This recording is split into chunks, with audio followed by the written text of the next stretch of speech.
10, 9, 8, 7, 6, 5, 4, 3, 2, 1, 1, 2, 3, 4, 5, 6, 7, 8, 9, 10. 1, 2, 1, 2, 3, 4. Yeah.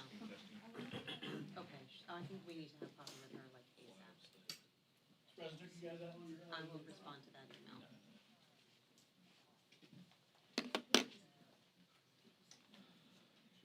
Yeah, I think she sounds perfect. I mean, because she knows what who Gloria's talking to. But here's the problem, it's not that.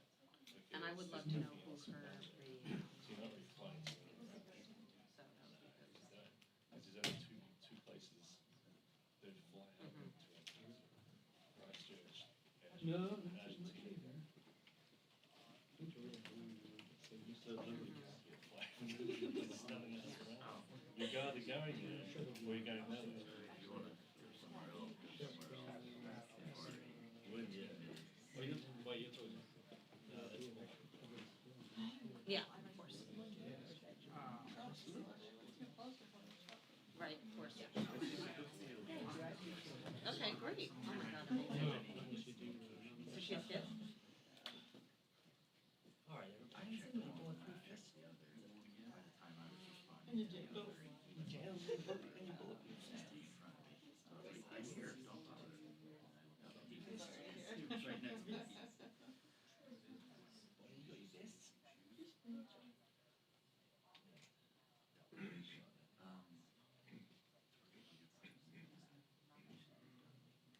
There's some people.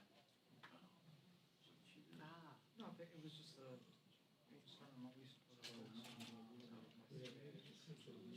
Kellingham was there.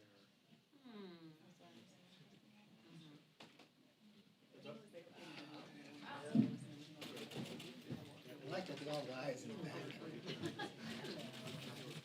back. Good afternoon. Good morning. What time is it? 11:30. That's afternoon, is it not? Not even in California. Yeah, Bakersfield is not even. You know what? You need to wake up earlier. I got up early and went and worked out, so it's afternoon to me. No, solid core. Very good. So I'll be sore tomorrow, though. Before I begin, I first want to take an opportunity, because we'll depart, to wish all mothers a very happy Mother's Day. We all know in our life the importance of our mother, and it doesn't matter how old you are, your mother is always there to give you advice like my mother does. I'll give you a little quick story. So when I was first elected, I have to leave early in the morning when I leave from Bakersfield. It's usually like 4:30 and go to the airport. So my mom's an early riser. She would always volunteer to drive me to the airport. And I thought she just wanted to spend time with me. But by the time I got to the airport, my mom would always hand me a piece of paper. And she had written down everything she thought I should work on that week back in session. So my mom continues to give me that advice. So I wish my mom a very happy Mother's Day. Now let's shift back to what we did in Congress this week. Not much, but let's shift back to it. 6 hours. 6 hours was the amount of time Chairman Nadler and his members of the House Judiciary Committee wasted yesterday discussing their manufactured attempt against Attorney General Barr. If you listen to it, question continues to be raised that Nadler can't even handle the gavel. Not only how he dealt with the last committee hearing, it comes into doubt, regardless of what the issue is, whether he's capable of even being a chairman. But yesterday, he even admitted what he sent in a subpoena was not what his intent was. He was asking in a subpoena for Attorney General Barr to break the law, otherwise he'd hold him in contempt. Now, if Mr. Nadler cared this much and considered this serious situation, the question would be, has he not gone down to read the rest of the Mueller report? I have read it, and I encourage him to do the same. He would realize that 98.5% of Volume 1 is available for him to read. Volume 2, that he gets most concerned about, that 98% is already out there publicly, he could read almost entirely 99.9% of that. But I think it goes to the character of who Nadler is that he doesn't even take the time to go to read it. I want to thank our members in the committee for staying there during the debate. That's something Chairman Nadler at the time did not do when there was a vote on the floor on Holder. He walked out. but our members showed the professionalism of the debate to go and be focused. I wish we spent a little more time focusing on really what this economy is doing. Unemployment is the lowest we've seen in a generation, 3.6%. That's 50 years. For the majority of you, that's the best in your entire lifetime. Wages have increased by 3.2% for this time from last year. 9 straight month growth has topped 3%. GDP for the last quarter is at 3.2%, surpassing every economist's expectations. Even those in the Obama administration who said you'd have to believe in the tooth fairy if you could ever have an economy like this. You don't have to believe in the tooth fairy. You just have to understand the economy. And President Trump does. And our action in the last Congress actually proved that. We continue to have a major crisis along the border. As you watched even this week, New York Times even understood it as well. Everyone in America is understanding the crisis at the border except the Democrats in Congress. There is much that we should be working on, but I believe the Democrats continue to go with the playbook that they wrote the day after the President Trump was elected, that they want to move towards impeachment. I wish they would put people before their politics. America would be stronger, and we'd be more willing to work together to make sure we could solve those problems. Let's stop here and open it up for any questions you may have. Yes? What does it say that a Republican-led committee subpoenaed the president's son? I believe Donald Trump Jr. has already testified for hours, more than 20 hours. I believe it's time to move on. I think they have it wrong. Yes? So how do you think that Donald Trump Jr. should respond to that subpoena request? I think the committee ought to relook at it. Everything's out there already. He's already spent more than 20 hours in this committee. It is time for this country to move forward. I think they should readdress this and look at it, and we should start working on the issues that we all know we should be. From infrastructure. A lot of you, you're all in the reporting business. Some of you go on the campaign trail. If you spent time out in the presidential campaign, go on the other side of the aisle. Go with the Democrats, the number of them who are running for president, and sit down in a town hall. How many times will they ever get asked about Mueller? Because the reports are there? Almost never. But they do get asked about infrastructure. They do get asked about health care and others. That's what we should spend our time on, and that's what we should be working on. But Yes? there are some discrepancies between what's in the Mueller report and the transcripts from Trump Jr.'s testimony. Isn't it professional to try to figure out if there is something more there? You know what? If you read the Mueller report, there were 2 questions. Really just one asked. Was there collusion? The answer is no. Was there obstruction? The answer is no. Nothing's going to change that outcome. So the country needs to move forward. I know from a political basis why some people want to continue to do this, but I think the American public wants more from us. That's why we should move forward. Leader McCarthy. Yes. There's a proposal from Alexandria Ocasio-Cortez that would cap interest rates for credit cards at 15%. She makes the case that there was a, quote, bailout for the banks in the TARP deal in 2008. Do you think that this goes too far in favor of the consumer, where they wouldn't be on the hook for more than 15%? I have not read her legislation. I always believe in the free market. I look personally, will compete, especially when you look within the internet, compete for my business at who's going to offer me the lowest rate and the best rates. And I think that's an ability to have the rate lower. I don't think government should be dictating, because what will happen, everybody's rates will go up to what that level is. Yes? Speaker Pelosi wants President Trump to turn over his tax returns to Congress. Do you think that Pelosi should release her tax returns, and will you release yours? You know what I think should happen here? We should move this country forward. When you run for office, and we're filling them out now, even though when you run for office, you fill out all these financial disclosures. We as members of Congress fill out whether we trade in individual stocks on a monthly basis. We will fill out our financial disclosure form going forward. President Trump abided by every legal question they asked him to run for president. It's interesting that the Democrats now want to weaponize the IRS. It's interesting that they want to go back 10 years. They want to go after the children. They want to know what you ever used your credit card on. We have just spent millions of dollars, more than 30 million. We spent 22 months. We had the empowerment of the strongest law enforcement in this country. They went to foreign countries. They had thousands upon people that they had witnesses from. Why do we continue to drag this forward? I think we should spend our time on solving problems. Yes? Mr. Leader, the speaker said earlier today Uh-huh. that she agreed that with Chairman Nadler that the country is in a constitutional crisis. Any reaction to that, and how do you think that Republicans would have responded had President Obama issued a blanket policy of not responding to congressional subpoenas? If you looked at President Obama's record on responding to Congress, it wasn't very good. Now, let's take Chairman Nadler, if he's qualified to be a chairman, and Speaker Pelosi's words, that America is in a crisis, okay? Wages have increased by 3.2% from this time last year. Ninth straight month growth has topped 3%. GDP for the last quarter came in 3.2%, surpassing economists' expectations. Unemployment is at the lowest level in 50 years. It reaches every make, gender inside this country that we have found. There are more jobs being offered today than people who are looking for it. The only crisis we have is the majority of this Congress. It's almost an obstruction inside this Congress.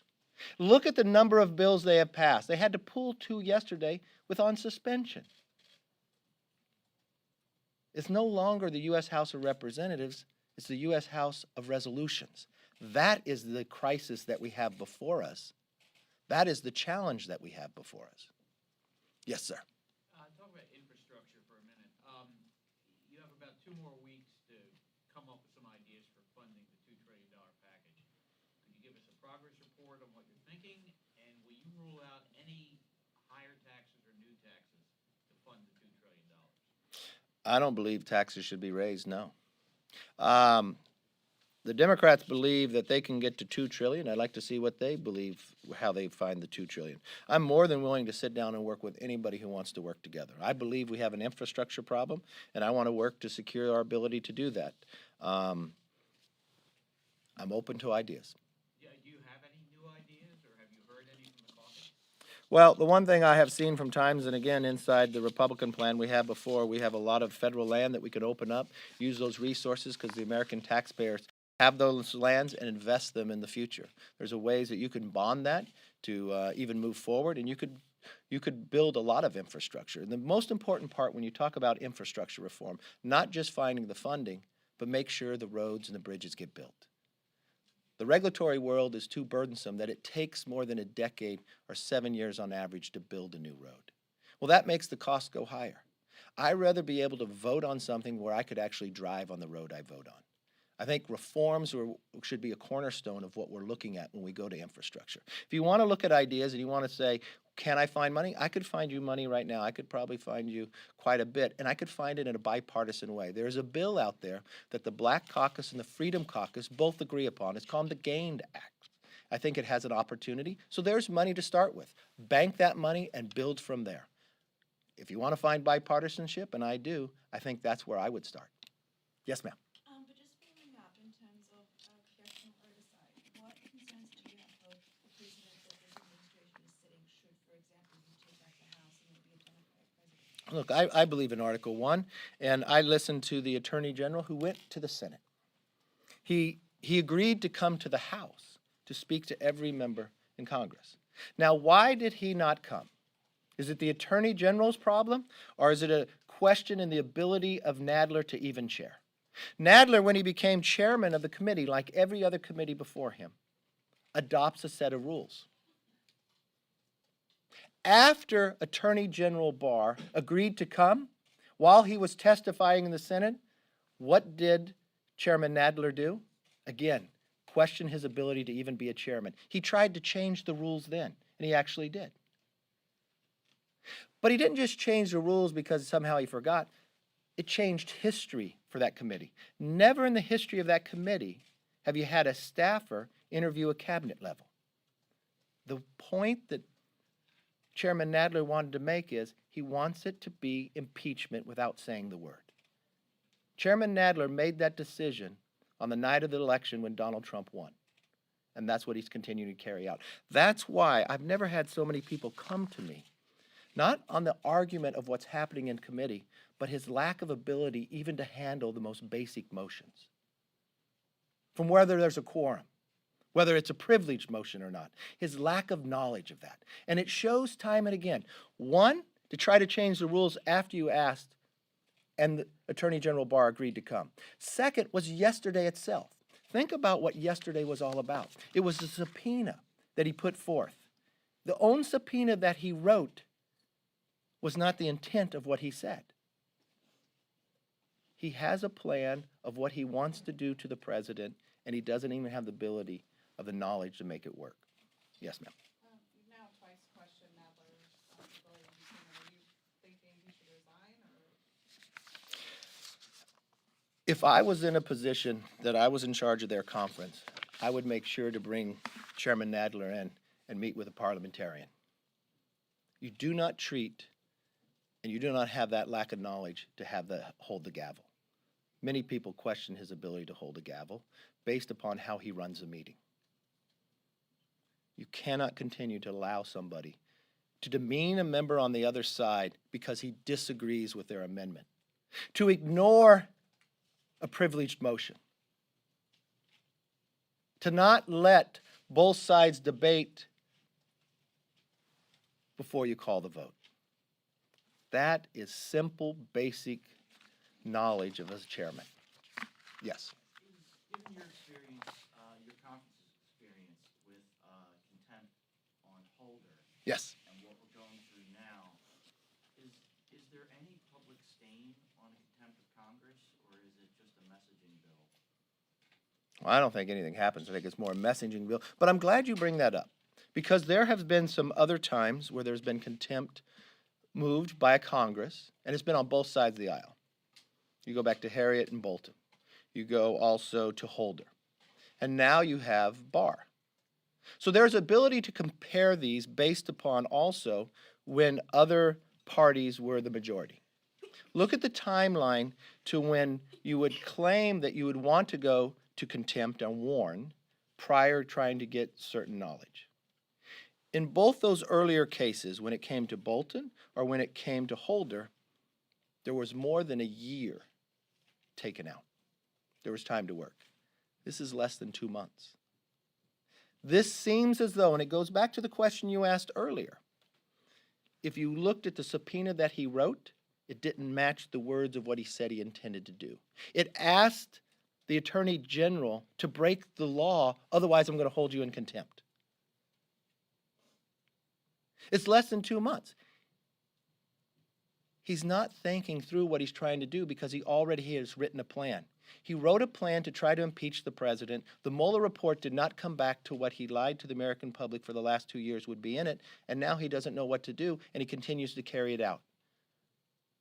But he's misstepping every place that he goes. It will be an embarrassment if the Democrat majority bring this to the floor. If they bring it to the floor, it's going to be a question for every single Democratic member that thinks about voting for this. They need to read the subpoena of what they asked the Attorney General to do. They have to understand this committee asked the Attorney General Barr to come to it to testify. He agreed, and this committee tried to change the rules. Change the rules of the history of Congress for this committee, never before done. And then they were asking this Attorney General Barr to break the law, otherwise I'll hold you in contempt. That's what they'll be voting on. That was the question before Attorney General Barr.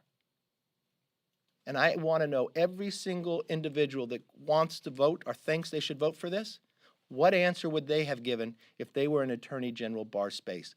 Would they have broken the law so they wouldn't be held in contempt?